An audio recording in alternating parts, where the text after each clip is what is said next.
What's up, Skyhawks? Welcome back to the Skyhawk Talk. I'm your host, Catherine Sweeney, and today I'm here with a senior captain on the women's lacrosse team here at Stonehill, Grace Murphy.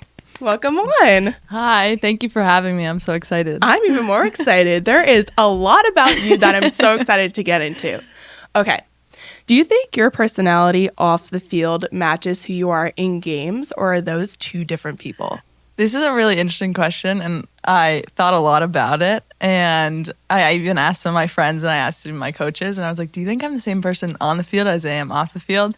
And they were like, totally, 100%. And I was like, really? Like, I was thinking the opposite. And they were like, no, completely. Like, you show up like with the same energy that you have off the field for so many different things that you do on the field, and it's just contagious out there. And then you just putting everything out onto the field that you do off the field. And I was like, all right, yeah, I guess that makes sense. And then my coach was like, and you overthink things on the field that you do outside of lacrosse too, so you're always doing that too. I was like, all right. Okay, so you're the same person throughout. Got it. So you grew up with 6 brothers. You are one of 7, the only girl. Yeah. What was that like growing up?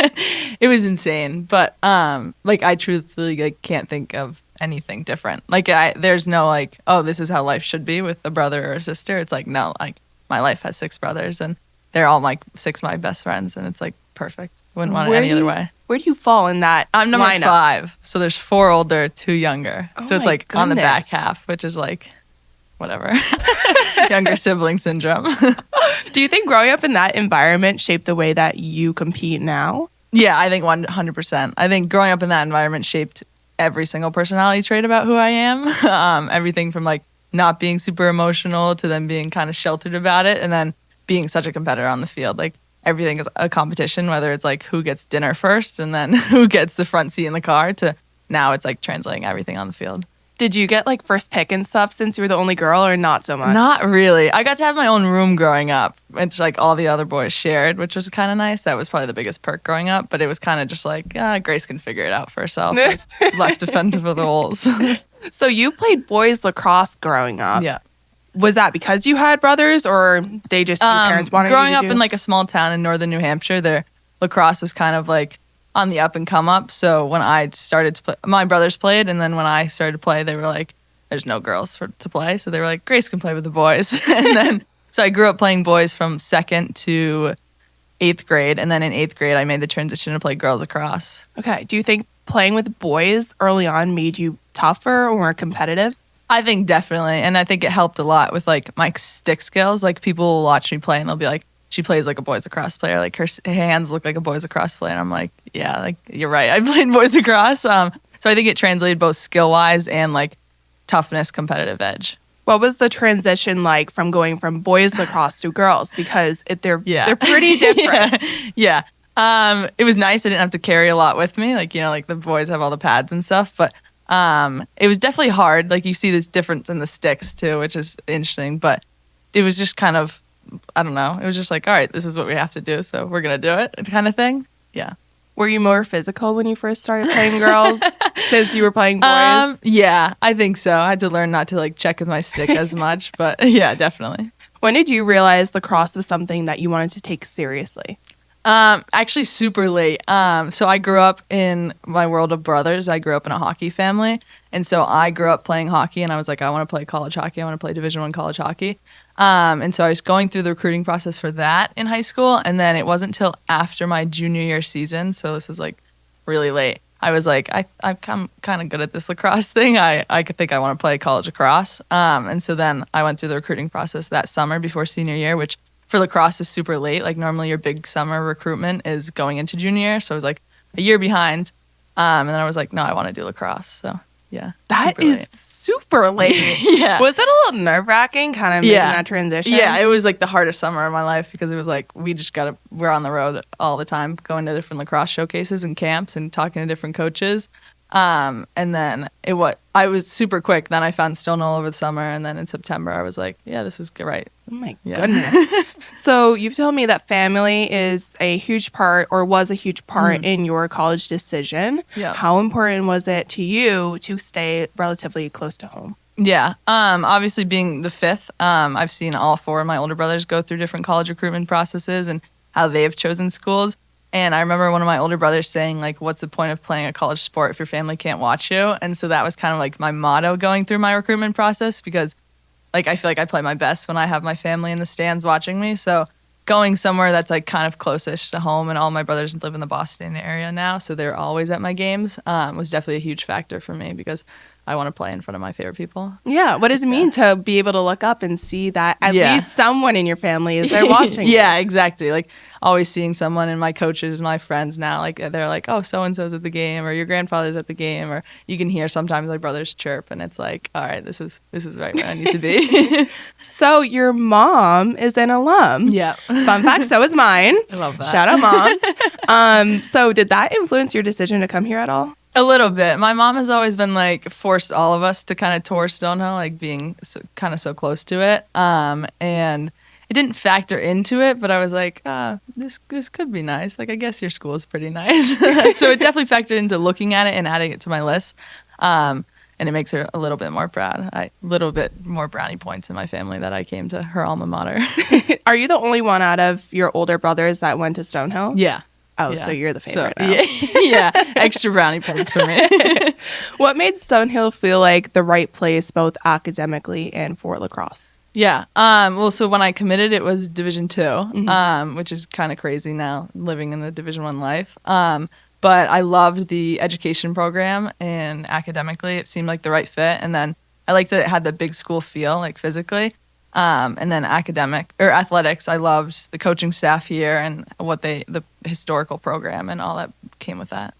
So you guys were able to host the NEC playoffs last year, which is so insane, pretty cool. What was the atmosphere like on that field? It was insane, from our semifinal game. We had like the second game, so we got to watch the first game, and like the crowd's like, there's a good amount of parents, and then we come out for warm-ups and like the start of the game, and like the student section is just like filled, and it's like flooded around the field, and it was just like so cool to see everyone come out for us. And then in the championship game, when it's pouring rain out and the game lasted 5 hours because of rain delays, like, and the student body's like growing and stronger through it, it was just incredible, and like we couldn't have been there without them for sure. So you were coming back from an injury and you were able to play, right? Mm-hmm. Yeah. So being able to play after an injury, what did that moment feel like for you personally? Yeah, it was insane. Being out with an injury for most of the season last year, I missed like a lot of our home games, and there's nothing better than playing on WB with your best friends. So coming back for that first home game back, and it was a semifinal game, which is obviously pretty big, but then it's on home field and you have all your best friends in the stands too. It was just unreal. Like I would like look up and I'd be like, this is like crazy. I can't believe it. And I'd be like, all right, I'm playing a game. I got to focus right now. What did you do? I broke my wrist. So yeah, it was like right after our first conference game last year, in March. I like took a shot, was falling back, fell on my wrist, and then broke a bone in it. So I was sidelined for our entire conference play, except for one game. I came back for the last regular season conference game. And then playoffs. So oh my it was gosh. It was definitely hard. It was harder to be sidelined than it was to come back for those games, because it's like, all right, playoffs, like you have to be ready to go. But it was so hard to sit out. Yeah, I bet. Yeah. So you've told me that championship was bittersweet. Mm-hmm. What made that experience so meaningful? Yeah, definitely bittersweet because we didn't end up with the right trophy in our hands at the end of the night. But like I said, there was a 5 hour, the game lasted for 5 hours because of the rain delay. And just having our fans, our family, our friends sticking with us, because we were sticking it through the end to try and win that championship, and just for them to stick it through with us meant so much. I think the game would have been a lot more lopsided had we not had them with us. They were definitely like our 13th man out on that field, which is huge. And we just hope to have some revenge this year. So going off of talking about the crowd and the support, how much does that energy impact your team? Yeah, definitely. We're probably the most energetic team on campus. So when there's energy like around us, it's kind of contagious. So when we're on the field with so much energy, it's like feel like you just can't help but have energy around us. So to have other people showing up and being so energetic for us, it just meant the world to us. What makes your team so close and so special? That's a tough one. We're definitely like, this is probably the closest team I've ever been a part of and the most fun team I've ever been a part of. And I think it's just because of our energy and we just have so much fun and we bring things to be so much fun, especially like things that you might not be fun, like a 6 a.m. lift or a 6 a.m. run test or an early flight in the morning, like long bus. Like we just took a 9-hour bus ride the other day and it was like nonstop fun on it. Like I think everyone just shows up, and when you have the right mindset to have fun, you can make anything fun. And I think that's what we do, which is awesome. Very positive environment, it sounds like. Yes. I want to be a part of that team. What the heck? We have our moments, but for the most part, we keep it positive. Yes. So going to support the women's basketball team at their championship in New Jersey. Yeah. What does that say about the culture at Stonehill? Yeah, I think it's pretty special, and I think it's kind of what we instill in our team. And we always talk about like the game gods are watching. So when you do something, like the game gods are watching you and they're going to help you. So we talked about we went to New Jersey to support the women's basketball team in their championship, and that's the game gods watched, and that's why we had so many people at our championship.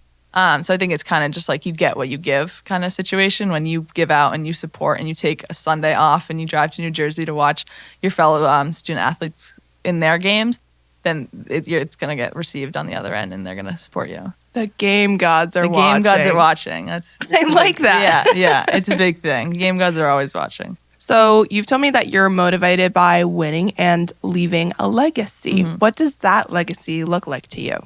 That's a good question, and especially being a senior, it's the question I get asked a lot this year. And like over the summer, our coach was like, "Captains, like, what legacy do you guys want to leave?"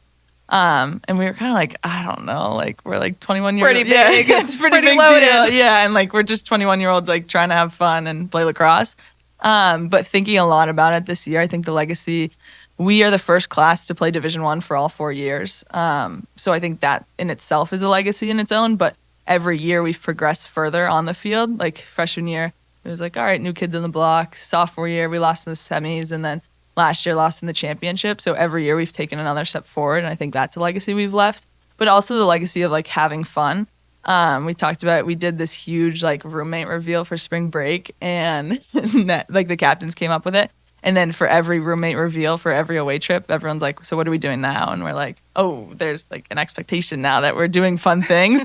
So I think that's kind of just like that fun energy, and to make like, there's 32 of us and we spend 24/7 together. So you have to make things fun. And I think that's another legacy that our class especially has been leaving, which is awesome. I'm pretty sure I saw that roommate reveal TikTok on my For You page. Yeah, it was pretty special. And we've been trying to top it ever since, but I don't think anything's going to top that. That's so reveal. funny. It It reminded me of like the sorority big little reveals. Yeah. So we did the t-shirt reveal where we got matching t-shirts that like kind of resembled the roommate pair. And then the expectation was that you wore your t-shirt to the airport the next morning. So it's like 6 a.m. There's 35 of us showing up at Logan Airport, and we're wearing like the goofiest t-shirts, and it's like, oh my god, we look like a circus out there. But it was like so much fun, and it was the best trip ever. That's awesome. Yeah. How much do your goals drive you on a daily basis? I think completely. I'm a very goal-oriented and like expectation-driven person. Like I have like my daily checklist every day, but then there's like I'll sit down before the season, write out like what goals I want to accomplish. Like personally, team-wise, on the field, off the field, and I think that's what drives me to be the person I am. Like I'm kind of constantly like crossing things off a checklist. So when I have goals for a game or for a season, it's like it just makes me who I am. And then I bring it to the team. I'm like, all right, guys, we got to do this, this, and this, and they're like, okay, Grace, we get it. Like you like your goals, but yeah, I think it just brings it to the team and allows me to kind of focus on small things. What are some goals you have right now, if you want to share them? There's some personal accolades that I'm racing for, which is huge. And then team-wise, obviously the championship, which is huge. Awesome. Yeah. When things get tough, what keeps you locked in?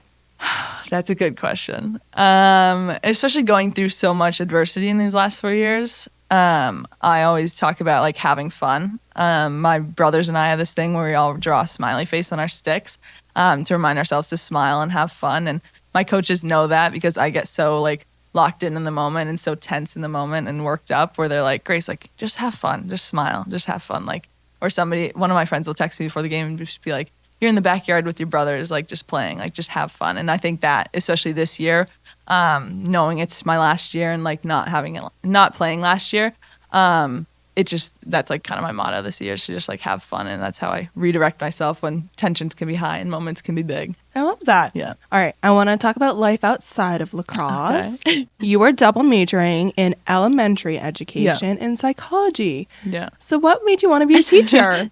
So my mom's a teacher, and my oldest brother is a teacher and now a dean of a high school. So I've kind of always been around like the education world and loved hanging out with kids, helping kids. And so coming to Stonehill allowed me to also do that because of how strong of an education program it is here, which is awesome. So you also coach lacrosse as well. Yes. So you're very much a leadership, because you're a captain as well. Yeah. Very much a leader, very much a teacher. Yeah. What do you enjoy about working with younger players? Yeah, I love coaching, and it's something I got into summer after my senior year of high school. I started coaching like lacrosse camps over the summer, and then while I was here, I was coaching club lacrosse in the fall and the weekends. And ever since then, I've just kind of loved it and loved growing the game because I have so much passion for the game, and the game has given me so much. So it's like, why not pass it along to the next generation? And I think I've talked a lot.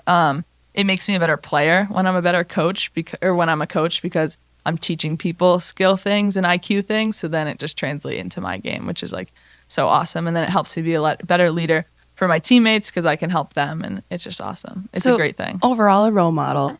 You are like the star role model is what I'm hearing. Thank you. Do you see yourself inspiring the next generation through coaching more or teaching? So that's a good question. And I feel like it's like the stereotypical like senior, like, what are your plans next year? But I want to pursue coaching right now. So my goal is to become a college coach in the next year or so, which is awesome. Wow, that is exciting. Yeah, hard launch. But hard launch. There you go. That's awesome. Good for you. So I'm so excited to do that. That's awesome. Mm-hmm. So, out of your 6 brothers, who is the most competitive? That's a good question. It's so hard because like we all have different like personality traits. Like I'm competitive because I'm the only girl, so I have to like put up like I joke that I'm already like 5 steps behind because they're so like big and strong. But and then my youngest brother is so competitive because he's just like the youngest. He's always also been 5 steps behind. So I feel like it's my younger brother, Chunks. That's what we call him. But we're all just so competitive in our own sense. And it's like now, like so much when they're older and like we're not competing in sports every day, it's like in the real world, it's like who can be the best at this. We actually used to have a Murphy Cup in our house where once a week my parents would give out a trophy for the best Murphy. And it only lasted 2 weeks before then somebody broke the trophy because they didn't win it. So I think overall we're just so competitive. Each one of us, the 7 of us, in our own ways. But yeah, probably not the best parenting move. But yeah, we're just so competitive. You don't need a trophy to do that. So another thing that you do, because you do literally everything, you do graphic design. You have your own little side business per se. What kind of stuff do you love creating? Yeah, it's the biggest side hustle for a college student, I think. It's always like in the back burner of my mind. I launched Grace Graphics my freshman year here, and I work for different sports and companies and teams for creating like their social media stuff. Like right now I work for my old high school's boys lacrosse team, and I run their social media doing like game day posts, final score stuff. I love creating like commitment graphics and commitment edits. I think that's a really fun way to stay connected in the sports world and just like celebrate the little things, which is awesome. But yeah, it's kind of my creative outlet on the side of academics and lacrosse, which is awesome. And you're really good at it. I have seen your work. If you guys have not seen, go and check out her page. She is incredible. Thank you. Very talented. Okay. As a senior, how has your role on the team changed?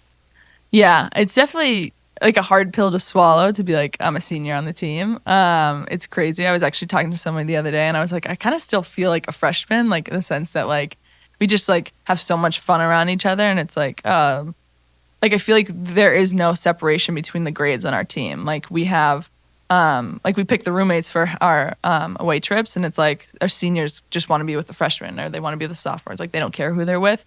And we just have so much of a collective group that me being a senior isn't like a huge thing. Like it's not like the seniors are way up here and the freshmen are up there. It just kind of feels like I'm on a team with my best friends. But being a senior, it's also like, oh my gosh, like we have 5 games left. Like it's like always in the back burner, which is hard, but it's like you just got to be so focused in the moment. Like it's like we're in the tight conference playoff like race right now, so it's like I can't focus on it being my last. It's like you just got to think about it in the moment right now. What kind of leader do you try to be? Yeah, I try to lead by example. I don't try and find myself being the loudest in the room or the one with the biggest voice, rather than doing things by example so others can follow in suit. But not being the loudest in the room. I have this like quote that I love, like it's better well done than well said, because your actions speak louder than your words. So it's kind of how the leader I try to be. I like that a lot. Yeah. Actions do speak louder than words. Yeah. Looking back on your career, what are you most proud of?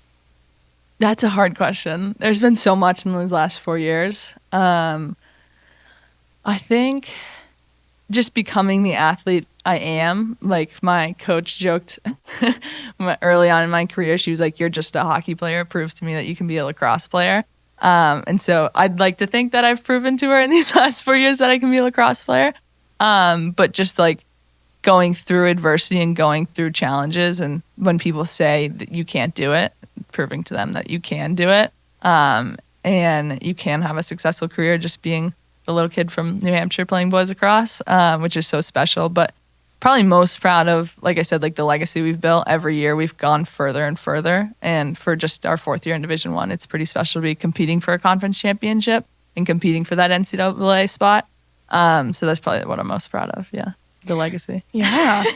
How do you think you've grown the most during your time here, either in lacrosse or just in general as a person? I've grown so much. Like looking back at like photos from 4 years ago, I'm like, I can't even like recognize that person because like it's insane how much I've grown in the last 4 years. Definitely grown as like a leader and more extroverted, I'd say, than I was when I came in here 4 years ago, because I'm willing to like make change and advocate for things, and through my work with SAC and through being a captain, like it's just so special to see that like you can make change, which is pretty awesome. I didn't think how much of an impact that I could have here 4 years ago. Like if you were to tell like freshman year, it's like you can do this, this, and this, and it's like, no, I can't. I'm like sitting in my dorm room, like I just go to practice and then class. So it's like crazy to see the difference that you can make.